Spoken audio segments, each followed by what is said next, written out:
Bangla medium ধারাবাহিকের নতুন পর্বে দেখা যায় যে ভিকিকে ছাড়িয়ে নিয়ে বাড়িতে ঢুকতেই মাথা ঘুরে পড়ে গেল ইন্দিরা। সোহানার পরে এবার মা হতে চলেছে ইন্দিরা।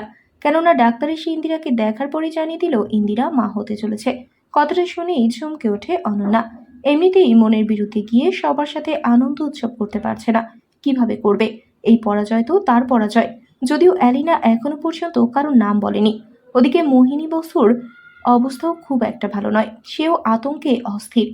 যদি অ্যালিনা মুখ খুলেছে না, কিন্তু মিডিয়ার সামনে ইন্দিরা সরাসরি স্কাইলাইন্স স্কুলের দিকে আঙুল তুলেছিল। আর এই মুহূর্তে যদি অ্যালিনা মুখ খোলে তাহলে সারা জীবন গারদের ভেতরে থাকতে হবে। এরই মধ্যে আবার ইন্দিরা নাকি মাও হতে চলেছে। এবার কিন্তু ভিকিও আর আনন্দ উৎসব থেকে দূরে থাকতে পারছে না।